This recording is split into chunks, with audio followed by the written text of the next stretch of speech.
ஸ்ரீ தாஸ்கனு மகராஜ் எழுதிய ஸ்ரீ சாய்நாத ஸ்தவன மஞ்சரி.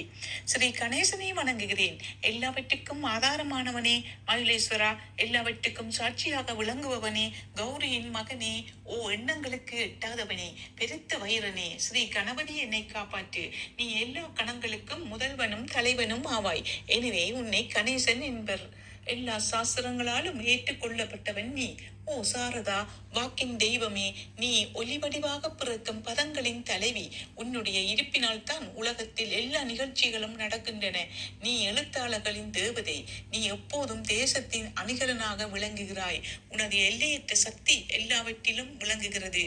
ஓ ஜெகதம்பா, உன்னை வணங்குகிறேன். ஓ பூர்ண பிரம்மா, தெய்வீக தோட்டத்தின் மிக உயர்ந்த இறுதி நிலையில் உள்ளவனே, மகான்களுக்கு பிரியமானவனே, குணங்களோடு கூடிய உருவம் எடுத்தவனே, பண்டரி ராயா, கருணை கடலே, எல்லையற்ற கருணை உடையவனே, பாண்டுரங்கா, ஓ நரஹரி,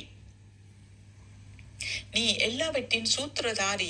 எல்லாவற்றையும் மாட்டுவிக்கும் கயிற்றை தாங்கியவன். நீ ஜகமங்கும் வியாபித்துள்ளாய். எல்லா சாஸ்திரங்களும் உன்னுடைய உண்மையான உருவத்தை பற்றி ஆராய்ச்சி செய்கின்றன. வெறும் புத்தக அறிவு மட்டுமே பெற்றவர்களுக்கு நீ காணப்படுவதில்லை. ஓ சக்கரவாணி, அத்தகைய அறிவிலிகள் யாவரும் வெறும் வாத பிரதிவாதங்களிலேயே உழல்கிறார்கள். மகான்கள் மட்டுமே உன்னை அறிகிறார்கள். மற்றவர்கள் குழப்பத்தில் மூழ்கியவர்களாக மயங்கியவர்களாக உள்ளார்கள். உனக்கு பக்தியோடு கூடிய எனது சாஷ்டாங்க நமஸ்காரத்தை சமர்ப்பிக்கிறேன். ஓ 5 முகங்களுடையவனே, சங்கரா, மனித மண்டையோடுகளாலான மாலை அணிந்தவனே, நீல நிறமுடைய கழுத்தனே, திகம்பரா, ஓங்கார ரூபா, பசுபதி. எவருடைய உதடுகளில் உனது நாமம் விளங்குகிறதோ அவர்களது துன்பங்கள் உடனடியாக விலகிவிடும். ஓ தூர்ச்செடி, உன் நாமத்தின் மகிமை அத்தகையது. உனது பாதங்களை வணங்கி நான் இந்த துதியை எழுத முற்படுகிறேன். நீலகண்டா, இதற்கு உனது முழுமையான உதவியை எல்லா விதத்திலும் எனக்கு அளிப்பாய். இப்போது அத்ரி மகரிஷியின் குமாரனான தத்தரையும், லக்ஷ்மி தேவியின் குலதெய்வமான விஷ்ணுவையும், ஸ்ரீ துக்காரா முதலான எல்லா மகான்களையும், பின்னர் பக்தர்கள் அனைவரையும் வணங்குகிறேன்.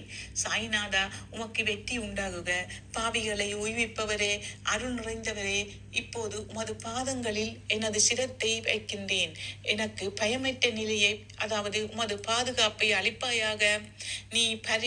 நீ பூரணமான பிரம்மஸ்வர் ரூபம், சுகங்களின் இருப்பிடம், மனிதர்களைச் சிறந்தவனே, நீயே விஷ்ணு. எவருடைய பாதி உடலாக உமா இருக்கிறாளோ அந்த காமனை எரித்த சிவனும் நீயே. நீ மனித உருவெடுத்த பரமேஸ்வரன். நீ ஞானி, வானத்தின் கதிரவன். நீ கருணை கடல். நீ பிறப்பு